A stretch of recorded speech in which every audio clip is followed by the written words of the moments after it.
ആകാശവാണി. നമസ്കാരം. പ്രാദേശിക വാർത്തകൾ വായിക്കുന്നത് സുരേഷ്.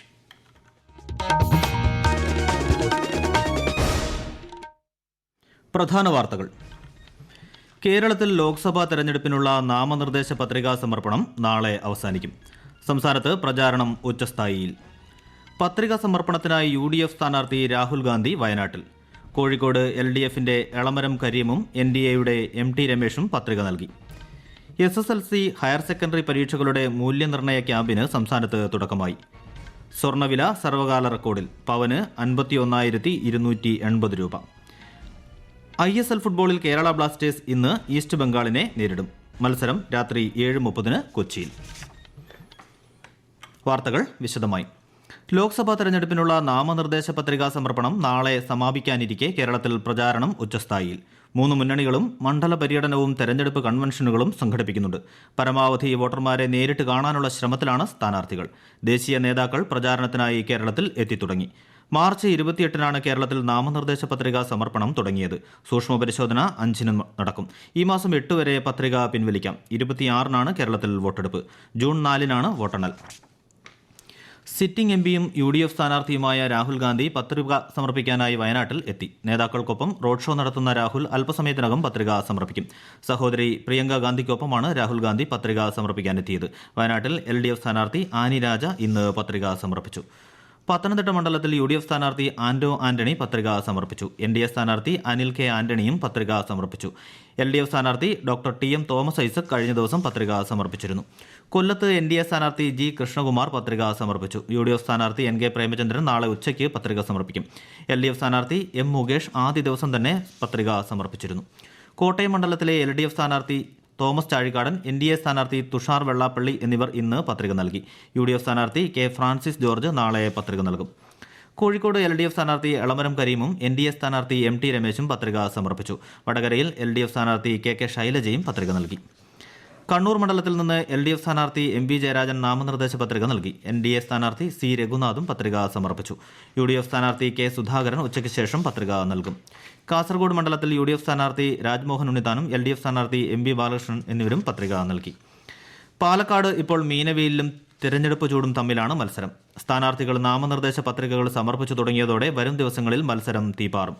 മണ്ഡലത്തിലെ തെരഞ്ഞെടുപ്പ് വിശേഷങ്ങളുമായി ആകാശവാണി പാലക്കാട് ജില്ലാ പ്രതിനിധി ഫൈസൽ അലിമുത്ത്. മണ്ഡലത്തിലെ LDF സ്ഥാനാർത്ഥി A വിജയരാഘവൻ ഇന്നലെ നാമനിർദ്ദേശ പത്രിക സമർപ്പിച്ചു. UDF സ്ഥാനാർത്ഥി VK ശ്രീകണ്ഠൻ ഇന്നും NDA സ്ഥാനാർത്ഥി C കൃഷ്ണകുമാർ നാളെയും പത്രികകൾ സമർപ്പിക്കും. ഇന്നലെ മറ്റ് 2 പേർ കൂടി പത്രിക സമർപ്പിച്ചു. LDF ഡമ്മി സ്ഥാനാർത്ഥിയായി KS സലീഖയും ഗണസുരക്ഷാ പാർട്ടി സ്ഥാനാർത്ഥിയായി അന്നമ്മ കുര്യാക്കോസുമാണ് പത്രികകൾ നൽകിയത്. പത്രികാ സമർപ്പണം പൂർത്തിയാകുന്നതോടെ സ്ഥാനാർത്ഥികളുടെ പ്രചാരണം അടുത്ത ഘട്ടത്തിലേക്ക് കടക്കും. പ്രധാനമന്ത്രി തന്നെ പ്രചാരണത്തിന് തിരികൊളുത്തിയ പാലക്കാട് മണ്ഡലത്തിൽ വരും ദിവസങ്ങളിൽ മുന്നണികളുടെ താരപ്രചാരകർ കൂടി എത്തുന്നതോടെ പാലക്കാടൻ പ്രചാരണക്കാറ്റിന് ഇനിയും ചൂട് കൂടും. തിരുവനന്തപുരത്ത് UDF സ്ഥാനാർത്ഥി ശശി തരൂർ ഉച്ചയ്ക്ക് ശേഷം നാമനിർദ്ദേശ പത്രിക സമർപ്പിക്കും. LDF സ്ഥാനാർത്ഥി പന്ന്യൻ രവീന്ദ്രന്റെ പാറശാല നിയമസഭാ മണ്ഡലത്തിലെ പര്യടനം ആരംഭിച്ചു. അദ്ദേഹം ഇന്നലെ പത്രിക സമർപ്പിച്ചു. NDA സ്ഥാനാർത്ഥി രാജീവ് ചന്ദ്രശേഖർ നാളെ പത്രിക സമർപ്പിക്കും. ഈ വാർത്തകൾ ആകാശവാണിയിൽ നിന്ന്. ആകാശവാണി വാർത്തകളും വാർത്താധിഷ്ഠിത പരിപാടികളും all India radio news Thiruvananthapuram എന്ന യൂട്യൂബ് ചാനലിൽ ലഭ്യമാണ്. കൂടുതൽ വാർത്തകൾക്കായി @all India radio news Thiruvananthapuram എന്ന ഫേസ്ബുക്ക് പേജും @AER_News_TVM എന്ന എക്സ് ഹാൻഡിലും സന്ദർശിക്കാം. SSLC, THSLC higher secondary, vocational higher secondary പരീക്ഷകളുടെ മൂല്യനിർണ്ണയത്തിന് ഇന്ന് തുടക്കം. SSLCക്ക് 70 ക്യാമ്പുകളിലായി 14,000 അധ്യാപകർ പങ്കെടുക്കുന്നു. മൊത്തം 38.5 ലക്ഷം ഉത്തരക്കടലാസുകൾ മൂല്യനിർണ്ണയം നടത്തണം. ഹയർ സെക്കൻഡറിയിൽ 77 ക്യാമ്പുകളുണ്ട്. 4 ലക്ഷത്തോളം അധ്യാപകർ പങ്കെടുക്കുന്നു. 8.5 ലക്ഷം കുട്ടികളുടെ 52 ലക്ഷത്തിലേറെ ഉത്തരക്കടലാസുകളിൽ മൂല്യനിർണ്ണയം നടത്തും. THSLCയിലെ 20,000-ഓളം ഉത്തരക്കടലാസുകൾ മൂല്യനിർണ്ണയം നടത്താൻ 2 ക്യാമ്പുകൾ ഒരുക്കി. ഗ്രാമിന് ഇന്ന് 75 രൂപ കൂടിയതോടെ സ്വർണ്ണവില സർവകാല റെക്കോർഡിൽ. പവന് 600 രൂപ വർദ്ധിച്ച് 51,280 രൂപയായി. ഡോളറിനോട് രൂപയുടെ മൂല്യം ഇടിഞ്ഞതും സുരക്ഷിത നിക്ഷേപമായി കണ്ട് സ്വർണം വാങ്ങുന്നവരുടെ എണ്ണം കൂടിയതുമാണ് വില വർധനയ്ക്ക് പിന്നിലെന്നാണ് റിപ്പോർട്ട്. MC റോഡിൽ പെരുമ്പാവൂർ ഒക്കലിൽ ടോറസ് ഇടിച്ച് ബൈക്ക് യാത്രക്കാരായ അച്ഛനും മകൾക്കും ദാരുണാന്ത്യം. കോതമംഗലം കറുകടം സ്വദേശി എൽദോസ്, മകൾ ബ്ലസ്സി എന്നിവരാണ് മരിച്ചത്. രാവിലെ 8 മണിയോടെയാണ് അപകടം. നഴ്സിംഗ് വിദ്യാർത്ഥിനിയായ മകളെ അങ്കമാലി റെയിൽവേ സ്റ്റേഷനിലേക്ക് കൊണ്ടുപോകുന്ന വഴിയായിരുന്നു അപകടം. തൃശൂരിൽ ഓടുന്ന ട്രെയിനിൽ നിന്ന് TT കെ വിനോദിനെ തള്ളിയിട്ട് കൊലപ്പെടുത്തിയ കേസിൽ പ്രതിക്കെതിരെ കൊലക്കുറ്റം ചുമത്തി. ഇന്നലെ എറണാകുളം പട്ന എക്സ്പ്രസിലാണ് സംഭവം. ടിക്കറ്റ് ചോദിച്ചതിനെ തുടർന്ന് പ്രകോപിതനായ ഒഡീഷ സ്വദേശി രജനീകാന്താണ് വിനോദിനെ ട്രെയിനിൽ നിന്ന് തള്ളിയിട്ടതെന്നാണ് റിപ്പോർട്ട്. എറണാകുളം മഞ്ഞുമൽ സ്വദേശിയാണ് കൊല്ലപ്പെട്ട വിനോദ്. കൃത്യനിർവഹണത്തിനിടെ റെയിൽവേ TT ദാരുണമായി കൊല്ലപ്പെട്ടത് വേദനാജനകമാണെന്നും പ്രതിക്ക് അർഹമായ ശിക്ഷ വാങ്ങിക്കൊടുക്കാൻ നടപടി സ്വീകരിക്കുമെന്നും മുഖ്യമന്ത്രി പിണറായി വിജയൻ അനുശോചന സന്ദേശത്തിൽ പറഞ്ഞു. വയനാട് മൂന്നാനക്കുഴിയിൽ കിണറ്റിൽ കടുവയെ കണ്ടെത്തി. മൂന്നാനക്കുഴി കാക്കനാട് ശ്രീനാഥിന്റെ വീട്ടിലെ കിണറ്റിലാണ് കടുവയെ കണ്ടെത്തിയത്. വനംവകുപ്പ് ഉദ്യോഗസ്ഥർ സ്ഥലത്തെത്തി. കടുവയെ മയക്കുവെടി വയ്ക്കാനുള്ള തയ്യാറെടുപ്പിലാണ് ഉദ്യോഗസ്ഥർ. മൂന്നാനക്കുഴി വനമേഖലയോട് ചേർന്ന പ്രദേശമാണ്. അരുണാചൽ പ്രദേശിൽ മലയാളികളായ യുവതിയും ദമ്പതികളും മരിച്ച സംഭവത്തിൽ ദുരൂഹത തുടരുന്നു. കോട്ടയം സ്വദേശികളായ ദമ്പതികളായ നവീൻ, ഭാര്യ ദേവി, ഇവരുടെ സുഹൃത്തായ അധ്യാപിക ആര്യ എന്നിവരെയാണ് ഇന്നലെ ഇറ്റാനഗറിലെ ഹോട്ടലിൽ മരിച്ച നിലയിൽ കണ്ടെത്തിയത്. ആര്യയെ കാണാനില്ലെന്ന് പിതാവ് പരാതി നൽകിയിരുന്നു. ആര്യയുടെ മൃതദേഹത്തിൽ കഴുത്തിലാണ് ബ്ലേഡ് കൊണ്ട് പരിക്കേറ്റത്. ദേവിയുടെ കൈകളിലും മുറിവേറ്റിട്ടുണ്ട്. ISL ഫുട്ബോളിൽ ഇന്ന് കേരള ബ്ലാസ്റ്റേഴ്സ് ഈസ്റ്റ് ബംഗാൾ പോരാട്ടം. രാത്രി 7:30 കൊച്ചി ജവഹർലാൽ നെഹ്റു സ്റ്റേഡിയത്തിലാണ് മത്സരം. നിലവിൽ പോയിന്റ് പട്ടികയിൽ ബ്ലാസ്റ്റേഴ്സ് 5-മതും ഈസ്റ്റ് ബംഗാൾ 11-മതുമാണ്. ഇന്നത്തെ മത്സരത്തിൽ സമനില നേടിയാൽ കേരള ബ്ലാസ്റ്റേഴ്സിന് പ്ലേ ഓഫിൽ എത്താം. IPL ക്രിക്കറ്റിൽ ഇന്ന് ഡൽഹി ക്യാപിറ്റൽസും കൊൽക്കത്ത നൈറ്റ് റൈഡേഴ്സും തമ്മിൽ ഏറ്റുമുട്ടും. രാത്രി 7:30 വിശാഖപട്ടണത്താണ് മത്സരം. ഉയർന്ന താപനില മുന്നറിയിപ്പ് ജാഗ്രതയുടെ ഭാഗമായി ശനിയാഴ്ച വരെ 11 ജില്ലകളിൽ കേന്ദ്ര കാലാവസ്ഥാ വകുപ്പ് മഞ്ഞ അലർട്ട് പ്രഖ്യാപിച്ചു. കൊല്ലം, പാലക്കാട് ജില്ലകളിൽ ഉയർന്ന താപനില 39 ഡിഗ്രി സെൽഷ്യസ് വരെ എത്താം. ഇന്ന് തിരുവനന്തപുരം, കൊല്ലം, ആലപ്പുഴ, എറണാകുളം ജില്ലകളിൽ ഒറ്റപ്പെട്ടയിടങ്ങളിൽ മഴയ്ക്ക് സാധ്യതയുണ്ടെന്ന് കേന്ദ്ര കാലാവസ്ഥാ വകുപ്പ് അറിയിച്ചു. സംസ്ഥാനത്ത് വിവിധ ജില്ലകളിൽ ഇന്നലെ മഴ ലഭിച്ചിരുന്നു. തായ്വാന്റെ കിഴക്കൻ തീരത്ത് വൻ ഭൂചലനം. റിക്ടർ സ്കെയിലിൽ 7.4 രേഖപ്പെടുത്തിയ ഭൂചലനത്തെ തുടർന്ന് പ്രദേശത്ത് സുനാമി ജാഗ്രതാ നിർദ്ദേശം പുറപ്പെടുവിച്ചിട്ടുണ്ട്. തായ്വാനിലെ ഹുവാലിയൻ നഗരത്തിന് തെക്കുഭാഗത്ത് ഏകദേശം 18 കിലോമീറ്ററോളം ദൂരെ 34.8 കിലോമീറ്റർ ആഴത്തിലാണ് ഭൂചലനം ഉണ്ടായത്.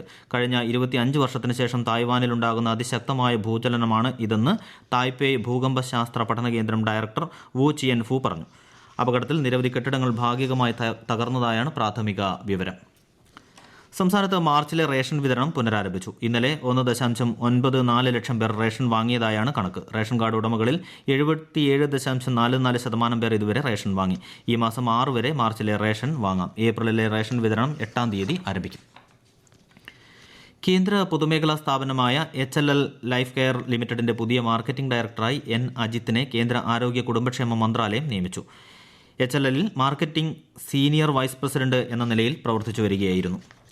വിഷുപൂജകൾക്കായി ഈ മാസം 10 വൈകിട്ട് 5 മേൽശാന്തി PN മഹേഷ് ശബരിമല ക്ഷേത്രനട തുറക്കും. ഈ മാസം 11 മുതൽ 18 വരെയാണ് വിഷുപൂജകൾ. വിഷുക്കണി ദർശനം 14 പുലർച്ചെ 4 മുതലാണ്. അമ്പലപ്പുഴ ശ്രീകൃഷ്ണസ്വാമി ക്ഷേത്രത്തിലെ പ്രസിദ്ധമായ നാടകശാല സദ്യ ഇന്ന് ഉച്ചയ്ക്ക് 12 മണിയോടെ ചടങ്ങുകൾ തുടങ്ങി. ഇന്ന് ക്ഷേത്രത്തിൽ 9-ാം ഉത്സവമാണ്. പാഠപുസ്തകങ്ങൾ കൃത്യസമയത്ത് വിതരണം ചെയ്യുന്നതിനാവശ്യമായ നടപടികൾ സ്വീകരിച്ചു വരുന്നതായി NCERT അറിയിച്ചു. 1, 2, 7, 8, 10, 12 ക്ലാസുകളിലെ 33 ലക്ഷത്തോളം പാഠപുസ്തകങ്ങൾ അച്ചടിച്ച് ലഭ്യമാക്കിയതായും NCERT സമൂഹമാധ്യമത്തിൽ കുറിച്ചു. പുതിയ പാഠ്യപദ്ധതി അനുസരിച്ചിട്ടുള്ള 3, 6 ക്ലാസുകളിലെ പുസ്തകങ്ങൾ ഏപ്രിൽ, മെയ് മാസങ്ങളിലും 4, 5, 9, 11 ക്ലാസുകളിലേക്കുള്ള പുസ്തകങ്ങൾ ഈ മാസവും പുറത്തിറക്കുമെന്നും NCERT അറിയിച്ചു. പാഠപുസ്തകങ്ങൾ സംബന്ധിച്ച് വിദ്യാർത്ഥികൾക്കും രക്ഷിതാക്കൾക്കും ആശങ്ക വേണ്ടെന്നും അറിയിപ്പിലുണ്ട്. മെഡിക്കൽ എഞ്ചിനീയറിംഗ് പ്രവേശന പരീക്ഷകൾക്ക് തയ്യാറെടുക്കുന്ന വിദ്യാർത്ഥികൾക്കായി പൊതുവിദ്യാഭ്യാസ വകുപ്പിന് കീഴിലെ കൈറ്റ് നടത്തുന്ന ക്ലാസുകൾ ഇന്ന് തുടങ്ങും.